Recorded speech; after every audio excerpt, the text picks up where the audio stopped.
हरियाणा के धाकड़ डीजीपी का साफ साफ संदेश, गन कल्चर वाले गाने नहीं किए जाएंगे बर्दाश्त। बदमाशी या बदमाशी को सपोर्ट करना बताया एक बराबर।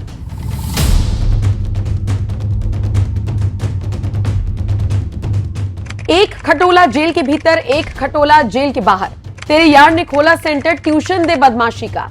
रे 1400 मेरे मर्डर केस और 40 केस फरारी के। भरी कोर्ट में गोली मारेंगे, बदमाशी का बदला लेंगे। गोली चलाई, दुश्मन भागे, AK-47 कमर में ला दे। ग्लॉक पिस्टल निकाल के दुश्मन को सुला देंगे।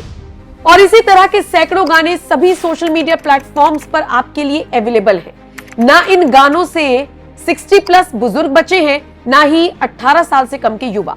इन गानों को बहुत से लोग पसंद करते हैं, तो वही बहुत से लोगों को आपत्ति भी है। आपत्ति का आलम यह है कि अब तो हरियाणा डीजीपी ने साफ साफ कह दिया कि गानों में गुंडागर्दी, बदमाशी और गन कल्चर बर्दाश्त नहीं किया जाएगा।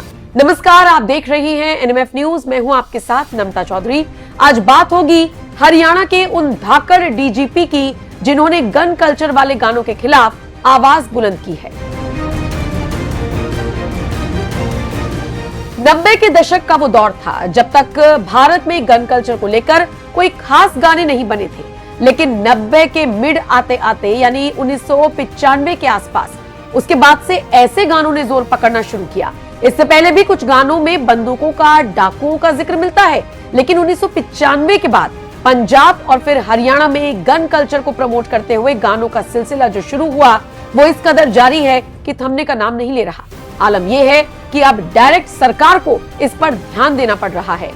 ऐसी बात नहीं कि बॉलीवुड में कभी गन कल्चर को लेकर गाने नहीं बने, लेकिन हाँ, उन्हें इतना ग्लोरीफाई कभी नहीं किया गया जितना कि हाल के सालों में किया गया। सोचिए, अब हरियाणा के डीजीपी ने एक इंटरव्यू में साफ साफ कह दिया, बदमाशी या बदमाशी का समर्थन करने वाले एक ही बराबर है। 1980 से 1990 के बीच सुरिंदर शिंडा का गाना तकुआ आया था। तकुआ यानी कि लोक हथियार। ये गाना उग्रवाद के बाद शांति की कहानियां दर्शाता था। मिड 1990 आते आते पंजाबी फोक प्लस गैंग कल्चर साफ दिखने लगा।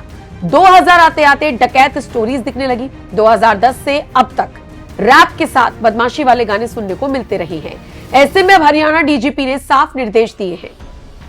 सिंगर्स जो गाने और रील्स के जरिए युवाओं को गैंग लाइफस्टाइल सिखाते हैं, वो अपराध को ग्लोरीफाई करते हैं। ये लोग बदमाशों का PR एजेंसी बन जाते हैं, समर्थन करते हैं, लेकिन जब खतरा आता है तो पुलिस से सुरक्षा मांगते हैं। फिर सुरक्षा मिलने पर उसी तरह का कंटेंट बनाते हैं। बदमाशों और बदमाशी का समर्थन करना एक बराबर है। ये लोग चंद मिनटों में ही युवाओं को उनके माता पिता द्वारा दी गई शिक्षा और समाज के अनुशासन को तहस नहस कर देते हैं।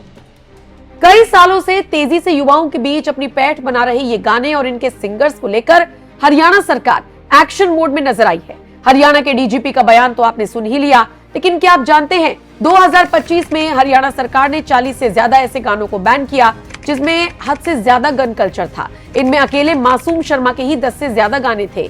इसका कारण था युवाओं में अपराध की दुनिया को ग्लोरीफाई करके दिखाना। इस मामले में STF ने सिंगर्स के साथ मीटिंग भी की थी। ये ऐसे गाने थे जिनके सोशल मीडिया पर करोड़ों में व्यूज थे, लेकिन अब कई इनमें से हटा दिए गए हैं। मासूम शर्मा जैसे गायकों ने ही इस बैन का विरोध भी किया और इसे अपनी प्रॉपर्टी बताया। सिर्फ हरियाणा नहीं, गन कल्चर का जिक्र हो तो फिर पंजाब कौन सा पीछे है। पंजाब में तो ऐसे ऐसे गाने बनाए गए जो सीधा गन कल्चर को प्रमोट करते थे। 2022 में पंजाब सरकार को ऐसे कई गानों पर बैन लगाना पड़ा था। ऐसे कंटेंट पर सख्ती बरती गई थी जिसका युवाओं पर नेगेटिव असर हो रहा था।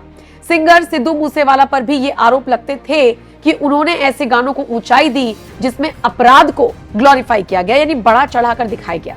साल 2022 में जब सिद्धू मूसेवाला की हत्या हुई तो पूरे देश में उनके चाहने वाले खूब रोए, लेकिन इसी के साथ उनके ऊपर यह भी आरोप लगा कि उन्होंने युवाओं को भटकाने का काम किया था अपने गानों के जरिए। सिद्धू मूसेवाला की हत्या के बाद ही कई सारे गायकों का नाम गैंगस्टर्स से जुड़ा, या फिर इन सिंगर्स ने बताया कि गैंगस्टर्स कैसे सिंगर्स पर हावी होने की कोशिश करते हैं। सिद्धू मूसेवाला का नाम लॉरेंस बिश्नोई और गोल्डी बरार गैंग से जुड़ा। उनके गाने गोली को गैंग्स ने चैलेंज किया था। कनाडा के एक गैंग ने उनकी हत्या की जिम्मेदारी ली थी। अमरिंदर गिल, सिद्धू की हत्या के बाद पंजाबी सिंगर्स को गैंग से डील करना पड़ता है, ये अमरिंदर गिल ने कहा था। एक्सटॉर्शन और प्रोटेक्शन मनी का जिक्र भी उन्होंने किया था। Guru Randhawa, Canada based gangs की तरफ से म्यूजिक इंडस्ट्री में शेयर मांगे जाने का जिक्र, हार्डी संधू, सिद्धू की हत्या के बाद उन्होंने भी गैंग के पूरे नेटवर्क को कंफर्म किया था। पिंकी धालीवाल, ये भी काला राणा गैंग की तरफ से हमले का शिकार हुए थे। मासूम शर्मा, हरियाणा के सिंगर, डायरेक्ट गैंगस्टर से कोई कनेक्शन नहीं, हालांकि एसटीएफ ने गैंग कल्चर प्रमोट नहीं करने के लिए चेतावनी दी है। सिंगर्स का गैंगस्टर कनेक्शन हो या ना हो, लेकिन डायरेक्टली इनडायरेक्टली उनके ऊपर गैंगस्टर्स का प्रभाव किस कदर है, इसका अंदाजा आप इसी बात से लगाइए कि अब तक सैकड़ों गाने इसी थीम पर बन चुके हैं। पंजाब हरियाणा में मिलाकर 100 से ज्यादा गानों को हटाना या बैन करना पड़ गया। आइए पिछले 10 सालों के ऐसे कुछ गानों पर एक नजर डालते हैं जिन्होंने पंजाब हरियाणा इंडस्ट्री में गन और गैंग कल्चर को सबसे ज्यादा दिखाया। गन कल्चर दिखाते गाने, ट्यूशन दे बदमाशी का, बंदूकें लहराएंगे हम, 60 मुकदमे लगे हैं फिर भी डर नहीं, एक खटोला जेल के भीतर, पिस्टल 4-5 कमर में छुपाई रखी, पैपेट की लड़ाई में गन चली, बदमाशों का राज, भरी कोर्ट में गोली मारेंगे, बदमाशी का बदला लेंगे, सूरमा बन जाओ, गन लहराओ, दुश्मन कांपे, गोली की बरसात, मित्रा द गैंगस्टर सीन, पिस्टल हाथ में लो, द गैंगस्टर बन गया, गन कमर मिला दे, गुंडागर्दी का खेल, गन हाथ में लो, दुश्मन देखे तो कांप जाए, गोली चलाने को तैयार। इसके अलावा भी ना जाने कितने ऐसे गाने हैं जो इसी तरह के कल्चर को प्रमोट करते हैं। बढ़ते प्रभाव को लेकर अब हरियाणा सरकार सख्त है। डीजीपी ओपी सिंह ने साफ कहा है कि गैंगस्टर जैसी लाइफस्टाइल को बढ़ावा देने वाले गायक अपराधी माने जाएं। हरियाणा के डीजीपी ने पुलिस अधिकारियों को पत्र लिखकर सख्त निर्देश दिए हैं।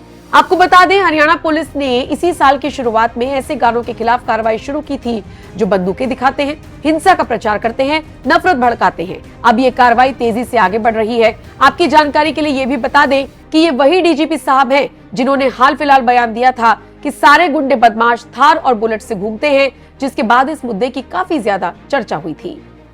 अब थार गाड़ी है, उसको छोड़ने का क्या मतलब है? बुलेट मोटरसाइकिल है, सारे बदमाश इसी पे चलते हैं। मैंने जिस तरह की गाड़ी का चॉइस है, आपका माइंडसेट शो करता है। थार देखिए स्टंट करेंगे, हमारा एसीपी का बेटा था, गाड़ी चढ़ा दी उसके ऊपर और रोड फिर रहा है कि हमारे बेटे को छोड़ो जी। अब किसके नाम से थार है? नहीं, हमारे लोग तू बदमाश है।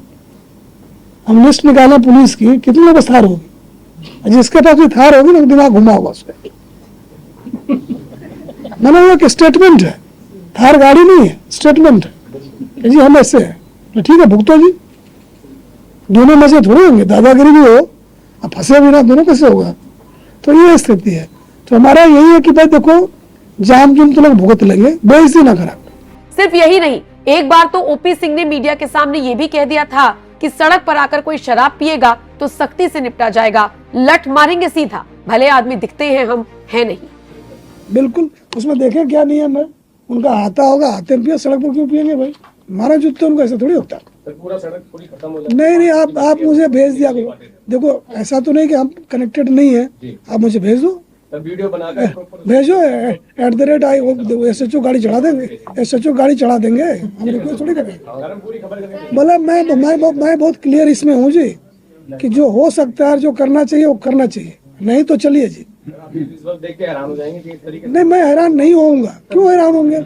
हमको ऊपर से आए हुए हैं। सर पूरी सड़क ब्लॉक हो जाती है। हो जाएगी, क्यों नहीं होगी सर, बस ठीक है कि भाई एक तो शराब का दुकान खुल गया, हाई कोर्ट ने कहा सड़क पर नहीं खोलना, फिर खुल गया, फिर पीने वाले आ गए। तो एक आधा बोतल पीने के बाद सड़क का क्या पता चलता है किधर सड़क है किधर क्या है? आप भी कमाल करते हो। बट ये SHO का देखना काम है कि ठेके से लेके हाथ अड़ाते में पियो, घर में पियो, जहाँ यहाँ मत पियो। लठ मारेंगे जी, कहाँ घूम रहे हो? उतने भले आदमी है नहीं, दिखते हैं, है नहीं। हाँ, बहरहाल ये जो गाने आपको सुनने में अच्छे लगते हो, देखने में अच्छे लगते हो, जरूरी नहीं कि वो आपके मन के लिए भी अच्छे हो। खुद से आंकलन कीजिए, कोई गाना हो या फिल्म हो या इंसान भी हो, अगर आपके अंदर किसी भी तरह की नकारात्मक ऊर्जा को बढ़ा रहा है तो आपको सतर्क रहने की जरूरत है। बाकी सरकार तो अपना काम कर ही रही है, आप भी थोड़ा सा ध्यान रखिए। बहरहाल आपका इस खबर पर क्या कहना है और आपके हिसाब से क्या इन गानों पर बैन लगना चाहिए? ऐसे सिंगर्स को हिदायत दी जानी चाहिए कि वो इस तरह के गाने ना बनाएं? और आपके हिसाब से क्या कारण है कि पिछले 10-12 सालों में इस तरह के गाने बहुत ज्यादा तेजी से बने हैं, बढ़े हैं और पसंद किए जा रहे हैं? आप अपनी राय इस खबर पर हमें जरूर दीजिएगा। बाकी अपडेट्स के लिए आप NMF न्यूज के साथ जुड़े रहिए। आप हमारे वेबसाइट पर भी जा सकते हैं, www.newsnmf.com पर जाइए और बाकी की खबरें आप वहां से भी ले सकते हैं। नमस्कार।